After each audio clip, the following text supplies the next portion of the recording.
Okay, so we were going to get started. As most of you are aware, this is the ACE Writing Project, and we meet every third Wednesday of the month. We have an open microphone that will start after the speaker. As you can see, this is not Nancy talking today, but me, Amelia.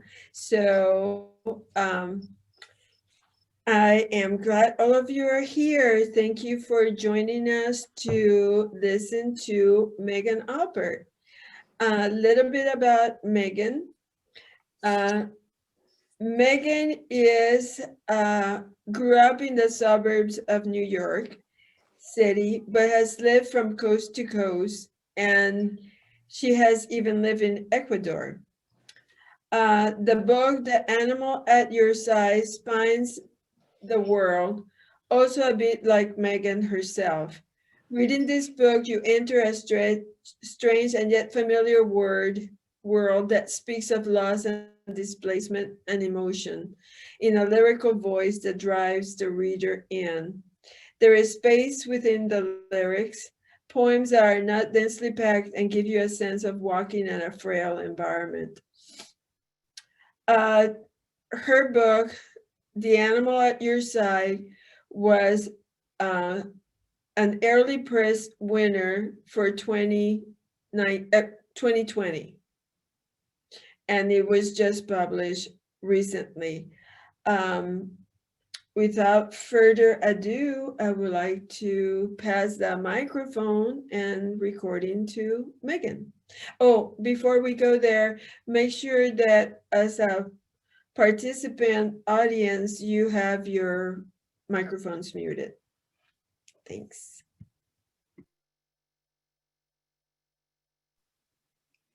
Amelia, should I be recording this?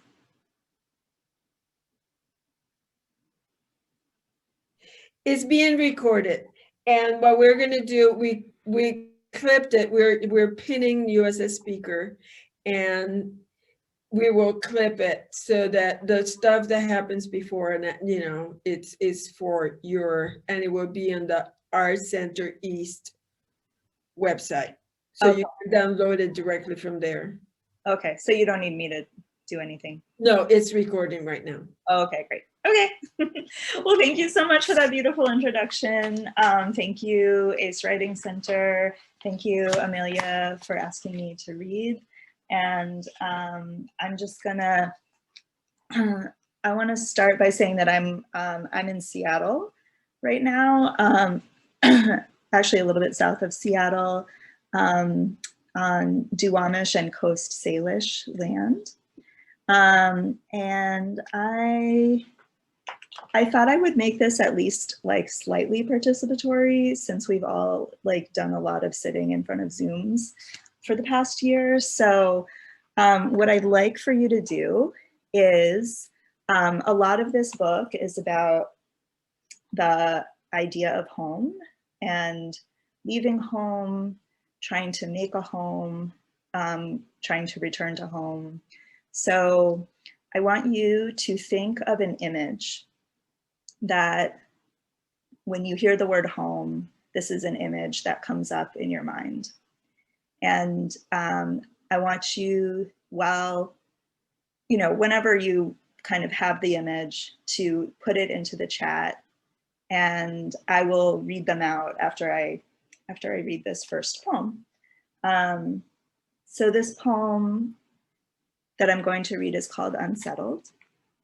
And it's sort of about the sense that I had growing up in these suburbs of New York City, that there was always like secrets, like somewhere in the dirt, I think partly because of our archaeology unit and partly because the suburbs are kind of like a place where the original inhabitants of the land and like what the land was used for has kind of been erased and made very uniform. So yeah, this is called Unsettled. My friend and I went to the lake, found a skull and took it home, washed it, set it out to dry on the shed roof in the sun. Still, my mother saw it, shuddered. We buried it in the backyard, underneath the compost heap. Now my dinner tastes like bones. The backyard pile of rotted wood we'd pull apart to see the bugs. We turned a plank into a table.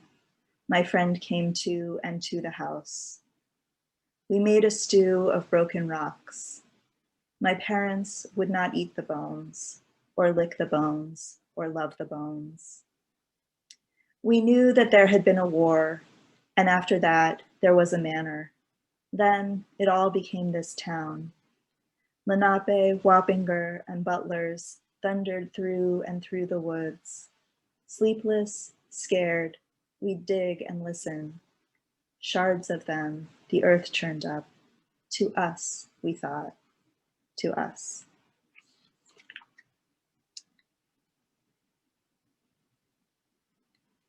All right. Awesome. So we have our first home image, Turkish carpet. Hi, Sarah. Oh. Red clouds marble the sky and blue ones form a mountain range, even though no mountains exist. Just that image remaining in my memory from my Colorado days. That's beautiful. Thank you. And you can continue to put those images into the chat and I'll read them out between poems. I thank you so much for participating in my wild experiment. So I'm gonna read another poem, and what I'm gonna do is I'm gonna share my screen so that for those of you who I don't really process that well, just hearing stuff. So I'm gonna share my screen here. Whoops, hang on, we can do this. I'm gonna share my screen here. Here we go. Can you all see a poem called Dawn? No? All right. Oh, some of you can? Okay. Okay, great, great, great, great. All right, so this poem is actually, a lot of people think this poem is like autobiographical, and it's not. It's really a persona poem, and it's supposed to be in the voice of, if any of you guys are Buffy the Vampire Slayer fans, it's in the voice of Dawn, the younger sister of Buffy, you know, kind of reimagined in Suburbia, in kind of my version of Suburbia. So this is called Dawn. It's in Dawn's voice. My sister comes home, smelling of dirt she was buried in, dandelion milk under her nails. We wash her arms, scrub her fingers with stinging soap, but still she is not clean. When she finally speaks, it's, hand me that trowel, and I'll bury the seeds. While upstairs, our grandmother paces the attic. Will I wake anywhere besides this house? Or love anyone ever beyond my sister with the skinned knees? I wake again in the garden, crushing stems against my teeth.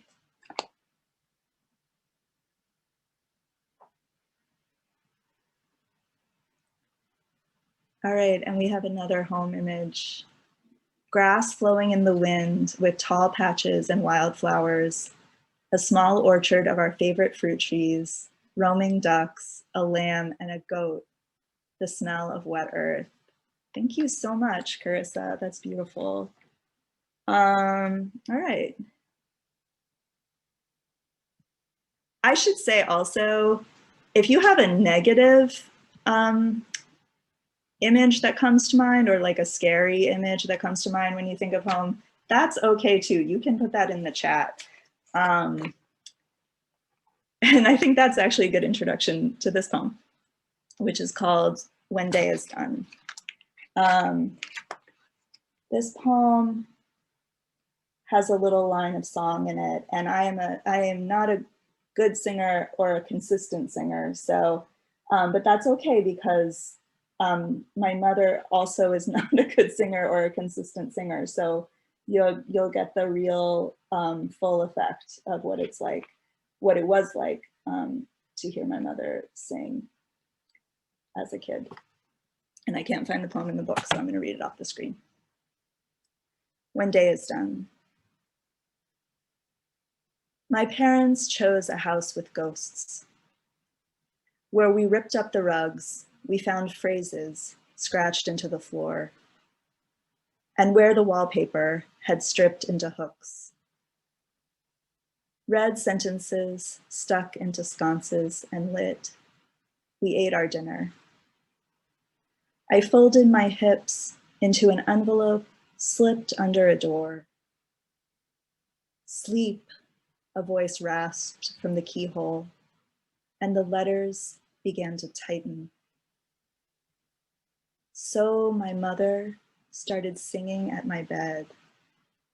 Ramona, da da da dee da da da da da.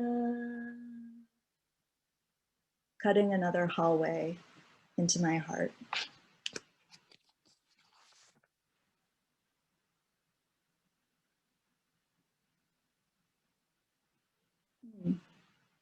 Vibrating light whisks past me.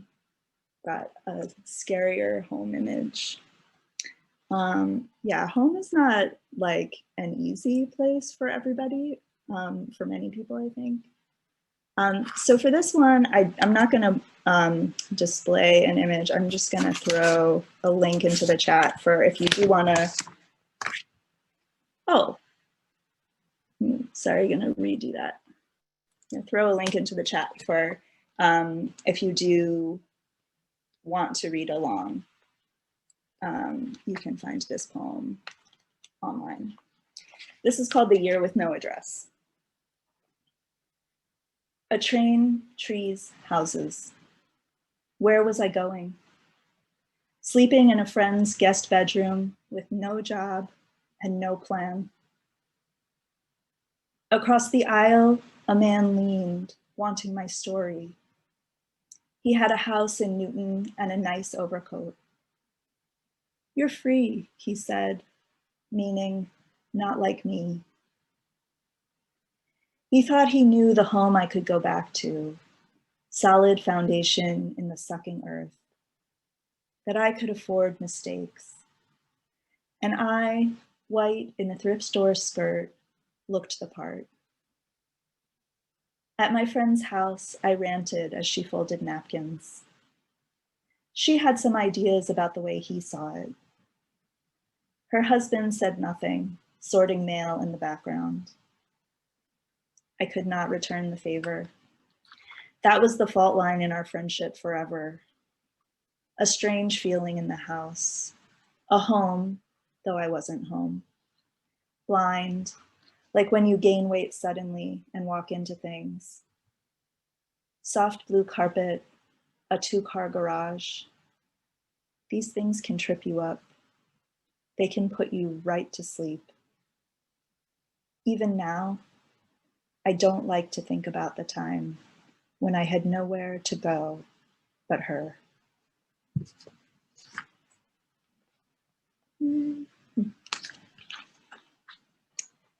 Oh, wow. Removing wallpaper and finding children's drawings from the past underneath. Yeah, houses can be kind of creepy.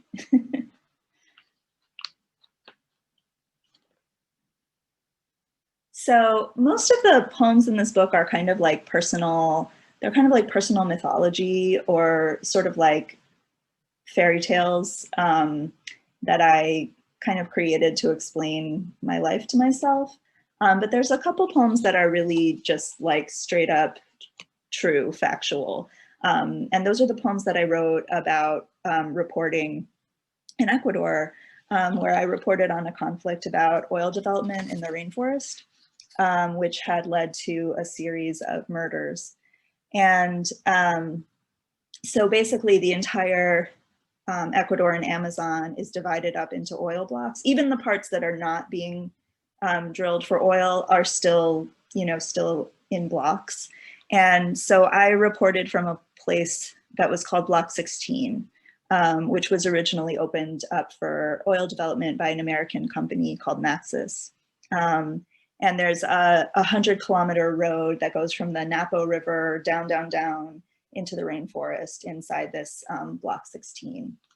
And that road has caused a whole lot of problems for the animals in the rainforest and the people in the rainforest and the rivers in the rainforest. So this is called Reporting from Oil Block 16. We rode to the oil camp on the back of a pickup on the road that had scared away the animals. He said his story on the electric company had been pulled, and we talked corruption. De hecho, he said, I was a pastor. A year ago, my wife me engañó y no pude seguir.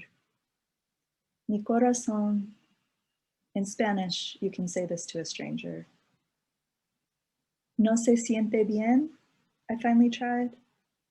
No, he smiled, looking down. No, it doesn't feel good. My back hurt from the weight of the tape recorder. The air of the forest lit us up. Wells and pipelines hidden behind trees whose names and uses we did not know. And the we who didn't know are the reporters. So that was in a pickup with a group of reporters that had come in. All right.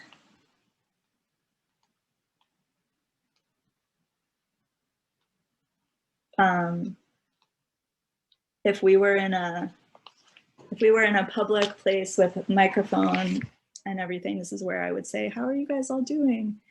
And get some feedback. How are you guys all doing? Oh, good. All right, so throw one more link in the chat here.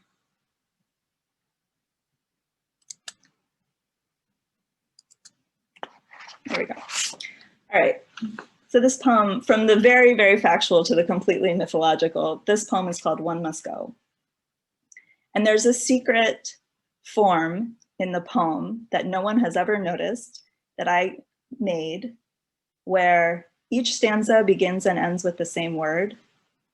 And all the words repeat in order in the last stanza. So if you ever want to write a similar poem, you can tell everybody that this is a form that I invented, that no one has noticed, that has not really picked up steam. This is called One Must Go.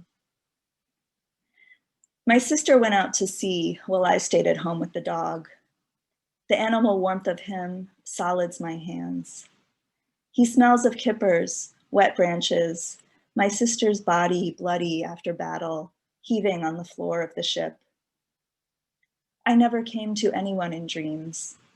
I have one sword leaned against the wall, my sister's, knocked over repeatedly by the dog. He wheels and gruffs like when they came to collect her. 4 of them, the dead army sound of their knock, shaking the frame. The kettle cracked. 1, they said, and my sister's eyes took shape as they pointed past me. She stomped, floor shaking, out the door. A year later, she was clean. The next, she lost a hand. The next, an eye. She appeared to men in dreams, menstrual, huge, to draw them out further, their ships racked to splinters. My sister knocked, shaking, out further than I ever. Windows suck ash against their railings, and I am on the kitchen floor, my animal hand alive in the dog's fur.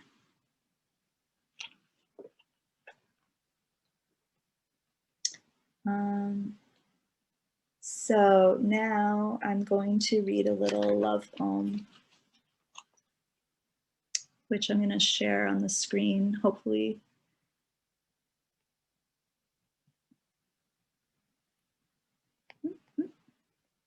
There we go. This is called Transition. Happy Pride Month, everybody. Transition. If you had another body, maybe a stag, but the deer had to be a boy now, had to take a boy's ways and gestures. Childish to insist on a story, not the body, not the parts of you I don't know. When you enter me, my hooves trample the floorboards. The skeleton of a hoop skirt goes up in flame. The invisible in me wrestling itself towards form.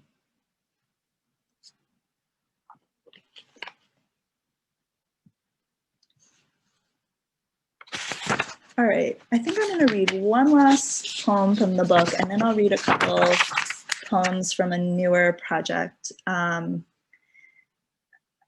This is, do you guys know the story about Jacob and the angel? I'm sure you all know. So it's like, it's a Bible story. So of course I didn't learn it until I was like a grown up because I was raised by very staunch atheists. But, and I don't actually dare tell it because I'm going to get it wrong. But Jacob he's left home as a kid or as a younger person. He's gone off, he's created this whole life for himself with a wife and kids and everything. And then he has to go back home to see his brother who he had a terrible fight with. And as he goes, there's a part of the journey where he has to leave behind his new family, and all by himself, he has to go into this deep, dark ravine and cross a river.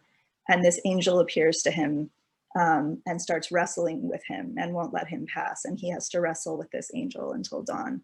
So that was kind of, I've never like said that at a reading before, but that was kind of the inspiration for this poem called Lion.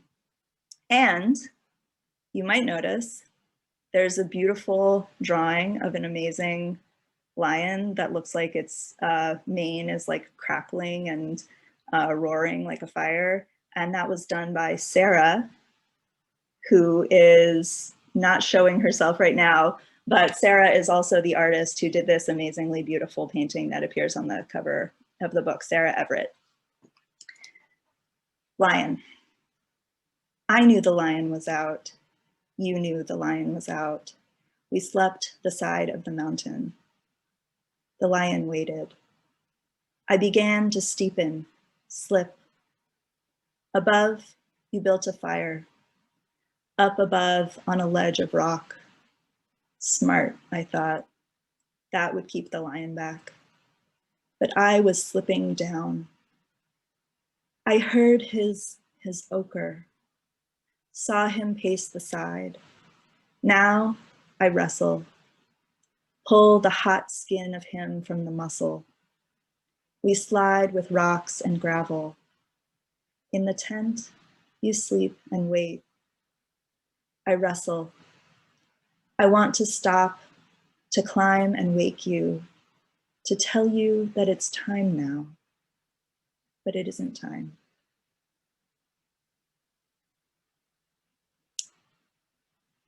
All right, and we're gonna shift, and I'm just gonna read a few poems from this newer project it's a newer project that is already old because I've been working on it for about 4 years. And this is what is gonna be my second book at some point, which is, it's about anger for the most part. And so actually, I wanted to ask you all to think about for a minute what anger feels like in the body, the physical sensation of anger. And I would like you to think of one image and put that into the chat. And you can do that at any time, and I'll just read them all at the end. So I put a link in the chat where you can find this first poem I'm going to read, which is called The Act of Her Anger. And this is about a specific kind of anger that's kind of creative. And it's the anger of abandonment. So it uses the myth of Theseus and Ariadne. Ariadne helped Theseus defeat the Minotaur, and he afterwards abandoned her on an island, which was not so nice.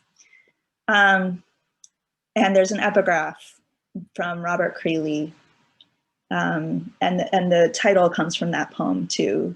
So it's the act of her anger, the anger she felt then, not turning to him.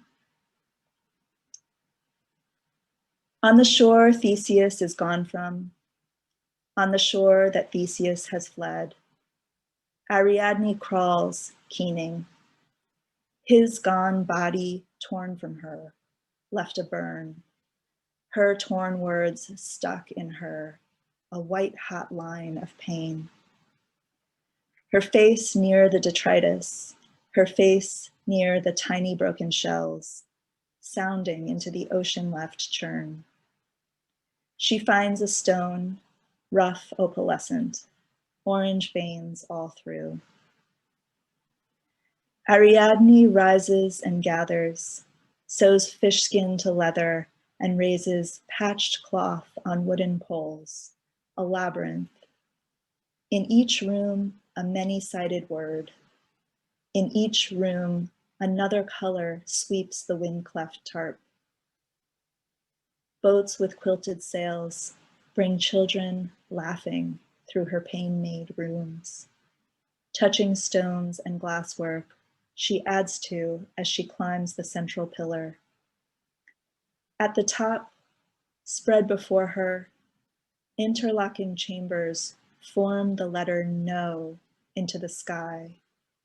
And beyond, the stretched island, white gold sands, the wrecked shore, the distant pink.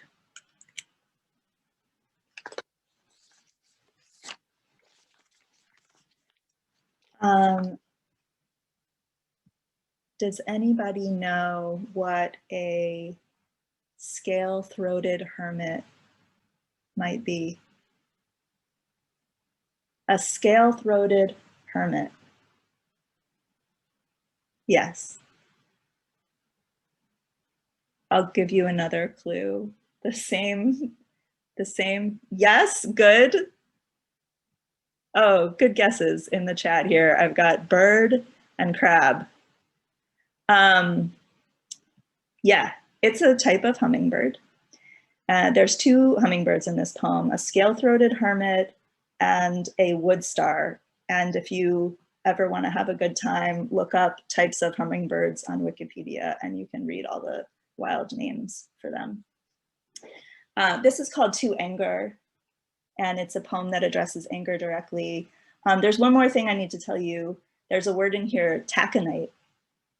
Taconite is the tailings of iron ore that come out of an iron mine. And they come out in little balls. And I have not actually seen one in person, but I lived for a little while in a place where there was an iron mine and people told me about it. So taconite, little balls of metal. To anger. Let's begin again. Give me the scale-throated hermit. I will hang its needle-sized ribs from my altar.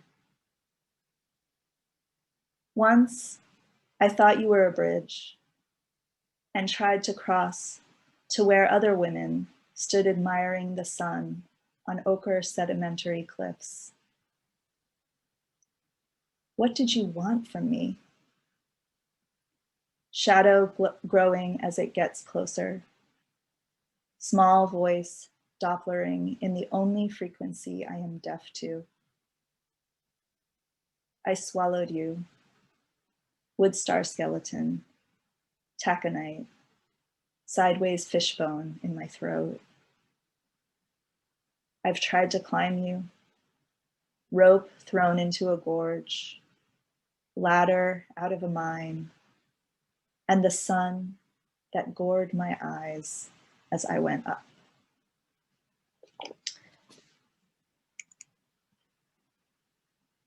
Thanks. All right. So okay, let's talk about what anger feels like. Vibrating nausea, maggots crawling on raw skin, a charging monster. Flames rage, then transform into huge blocks of ice. Stuttering, spitting, unable to make words. Yeah, I'm really struck by how like uncontainable and powerful it is in the body. And I think that's what makes it so hard to work with as an emotion.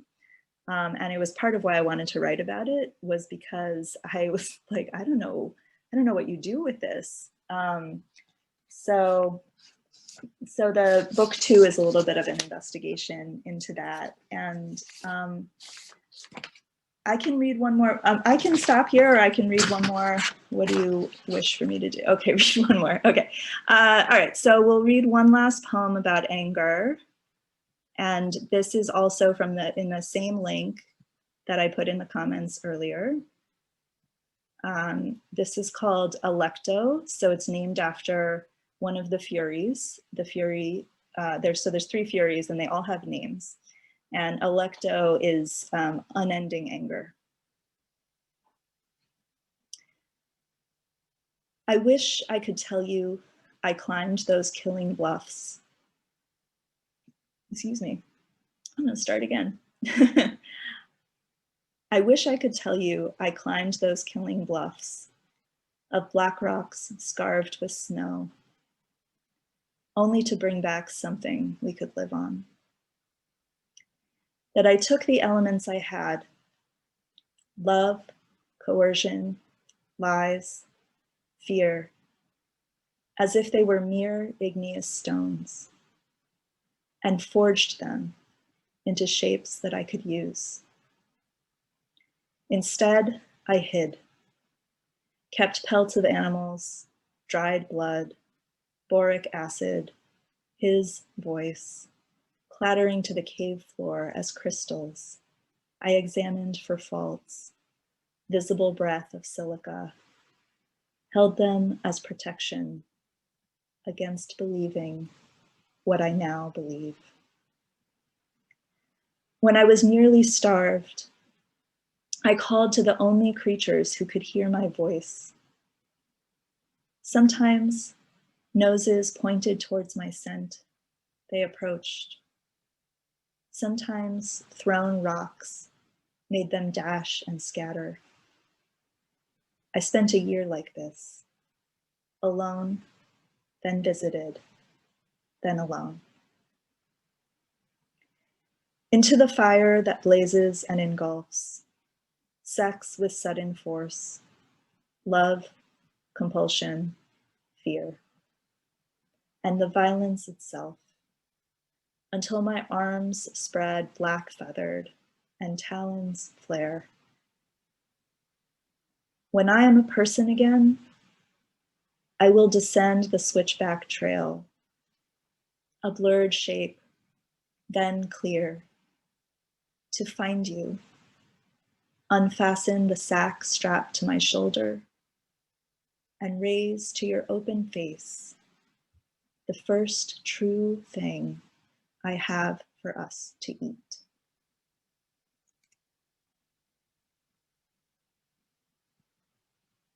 And that is it. Thank you so much for participating. And yeah, thank you for playing along with my weird questions. I really appreciate it. It was really lovely to hear your images. So thank you. Thank you so much, Megan. Does anybody have any questions for Megan? Is there a name for your secret form? No, I'll have to think of one. Let me get back to you on that. Have you was that your first invented form, or is that something that you do regularly, or what?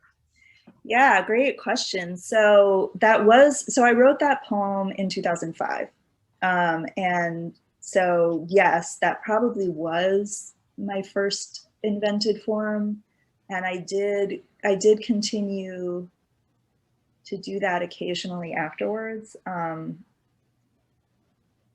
It didn't always go over so well. I had one poem where I had 4-line stanzas, and each stanza ended with the word teeth, earth, mouth, or truth for the whole poem. And my writing teacher at the time was like, you know, this is like a little too much teeth, earth, mouth, truth.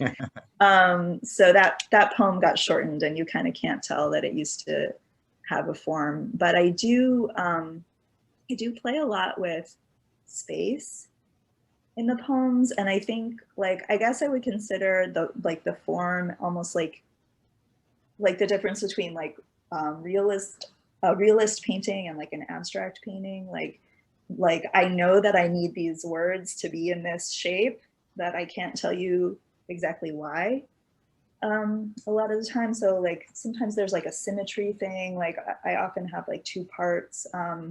There's some poems in the book where I do play with shape. So here's one that I did. I did it like this because I wanted it to look like a rib cage. And there's another where there's this giant space between the 2 parts of the poem, and it's not so much about the space itself as I wanted this to have sunken down to the bottom of the page. So I would say I do stuff like that. Yeah. Do you ever write in traditional forms? Yeah, I do. So not that often, but I did a sestina somewhat recently, as in like in the past 4 years.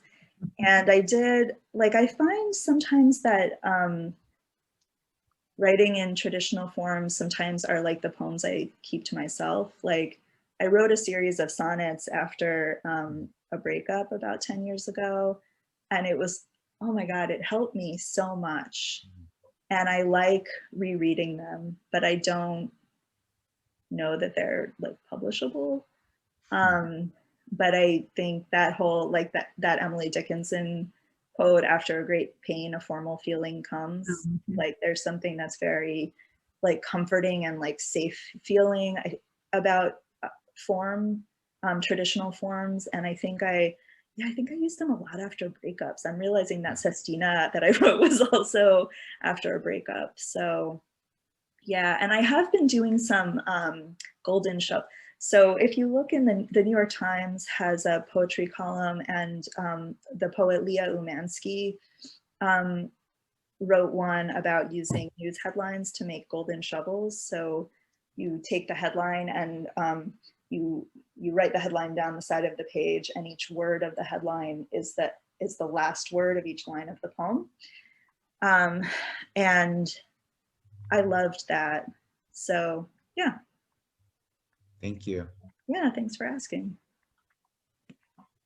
Do you write about anger at certain times, or are you triggered into it, or has anything changed for you from writing about it repeatedly? Yeah, great question. A lot has changed for me about the way I see anger. And I think I'm kind of done writing about it, to be honest. I mean, 4 years of writing about anger is enough. And I would say I was triggered into writing about anger by the whole mood of the country in 2016 was just like my friends, especially my friends who were like sexual violence survivors were so angry. And then, kind of the racism and the xenophobia that exploded, that was really angry. And it just felt like it was everywhere. And I was like, I got to figure out what to do with this, because I've never known. So yeah, I would say like when I read those poems out loud now, I'm like, oh, I'm so glad I'm not there anymore. That's kind of my feeling, because anger is really like torture. I mean, it's a really hard emotion. And I think sometimes we miss that when we talk about it. I mean, I think it can be a really useful emotion, especially for people who have been told that they don't have the right to be angry, I think, there's like certain populations, like, a lot of people of color, I think, like, do not get to easily express anger in public because they are, then playing into some kind of stereotype. And so I think that on the one hand, it's like, all right, let's acknowledge that this emotion is natural and that we all feel it sometimes, like it's just part of the human experience. But also, like, how can we approach each other's anger? Like, can we maybe use like a lot of compassion? Because, anger is a sign and a signal from your body that something is wrong, right? So I would say, like, it used to be that when I would get angry, I would just like have my angry thoughts kind of circle forever. And I, would just kind of be like, oh my God, like, when is this gonna stop? And now I approach it more as like, wow, like this sucks, like poor me, and there is something about that compassion. And I feel that too with other people. Like a friend of mine the other night was telling me how angry she was about a certain situation. And I just felt like, wow, like this really, this really sucks for you. So yeah, I feel a little bit, I mean, we're always going to have anger. It's always going to be part of our lives. But Thanks. to deal with it. Yeah. Thanks for the question.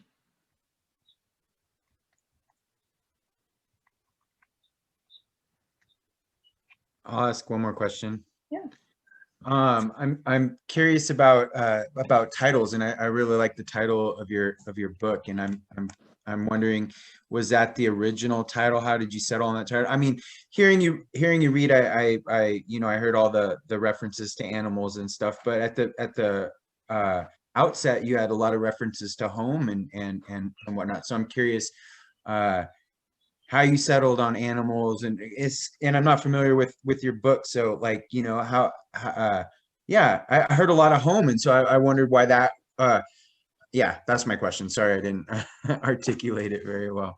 No, that's a great question, and thank you very much. Yes, the original title of the book was actually Unsettled, and I had that title for years and years, and it just wasn't getting published. And I mean, I had a poet kind of tell me like that sort of isn't a great title.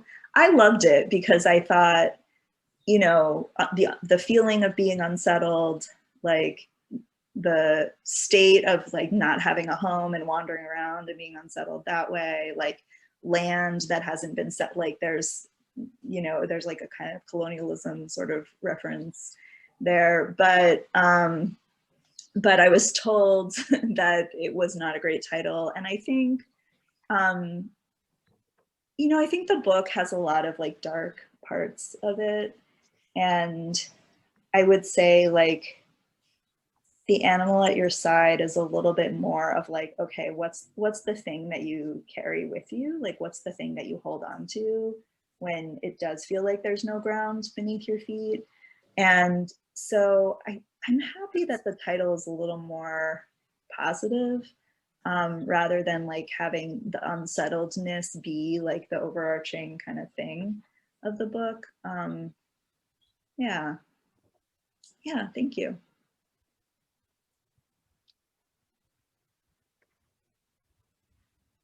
Any other questions?